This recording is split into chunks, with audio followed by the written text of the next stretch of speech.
Today on Co-op for Two, a quick spoiler-free review of two games from the Unsolved Case File series, Sandra, Ivey, and Angela Justice. Which of these caught us by surprise? Stay tuned to find out.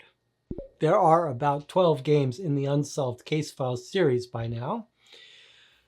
Sometimes in a little bit different formats they've been experimenting with. I do have a little bit of history with this series. I reviewed one of their earliest ones called Harmony Ashcroft in a long ago roundup of easy cold case games.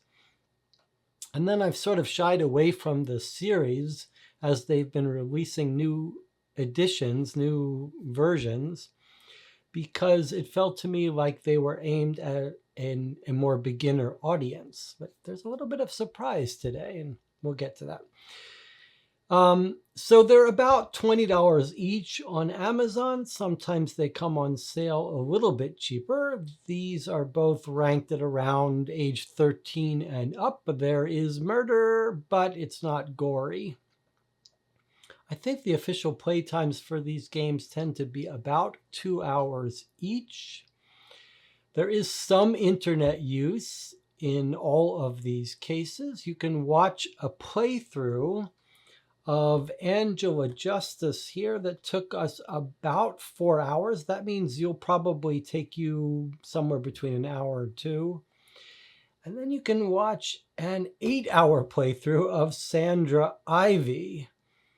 And it won't take you nearly that long, but I think you've got a good 2 or 3 hours in this one.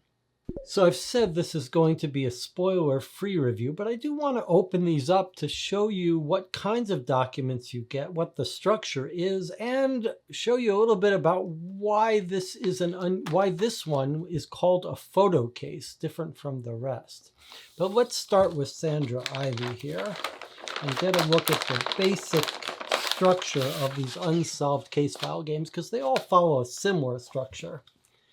They've all got a couple of acts here, A, B, and C, which you're told to open at certain points, just a little bit in each one, just a tiny one document or two.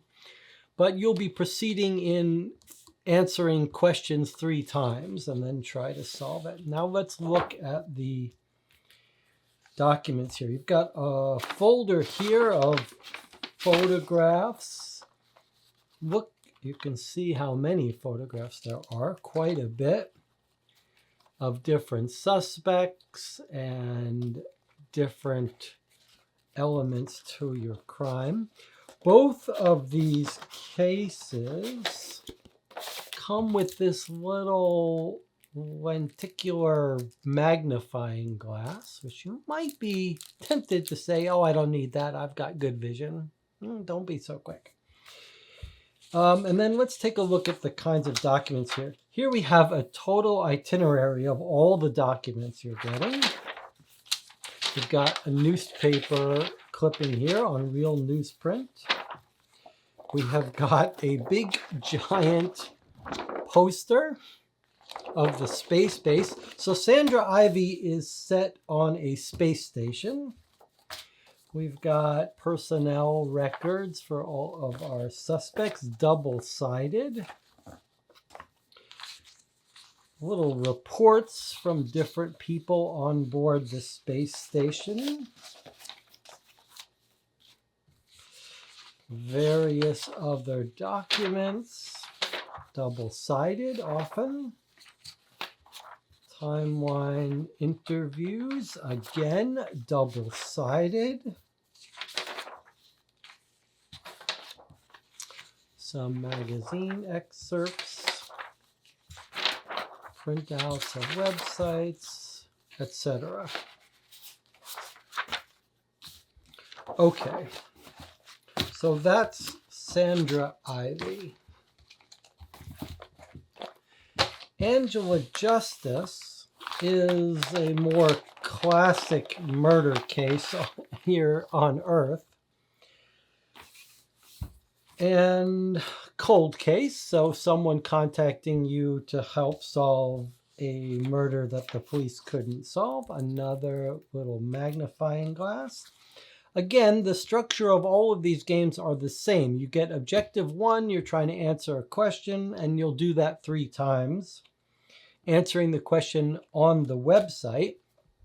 In both cases, and as far as I know, in all of the Unsolved Case Files games, you're not just asked a question that you have to answer. You have to identify what piece of evidence in the set proves the answer to your question.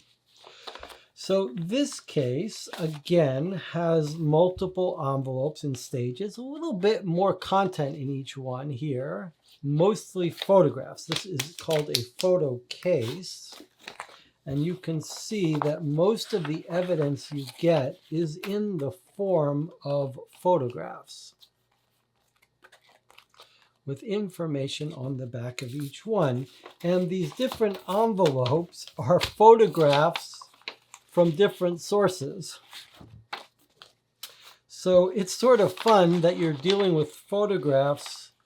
There's crime scene photographs, there's photographs from the victim's family, and they're all narratively structured. Like these are from one source, these are from another source, and so will be the envelopes that you open. So those are the 2 sets, Sandra Ivey and Angela Justice. Basically the same kind of experience. It's just the Angela Justice one is much more focused on all the evidence being photographs, but a lot of photographs. So the Angela Justice case, the small photo-based one, is fun. It's a fun little twist in that you're dealing mostly with photos, which can be sometimes one of the more entertaining elements of these cold case games. So if that really appeals to you, you might want to pick up Angela Justice. I think there's one more photo case as well.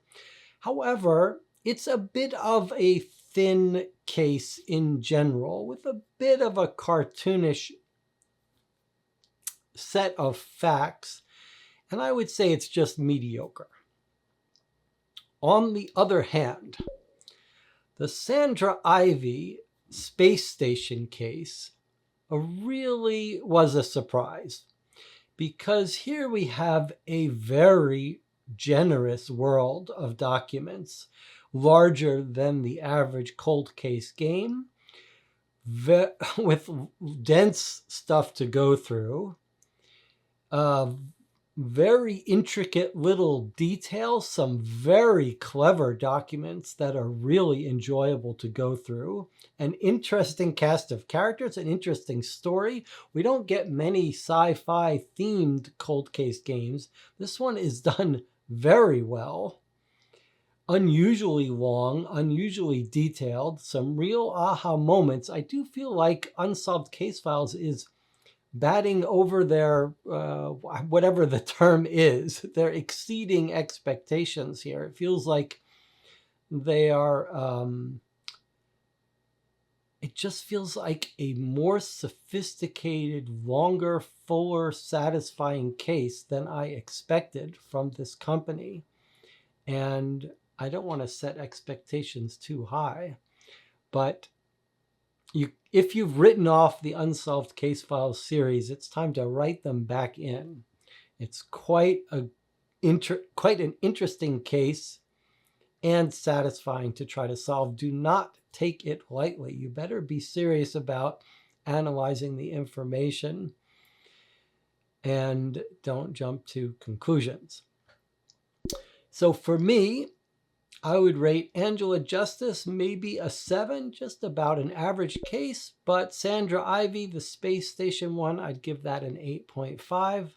Absolutely recommended.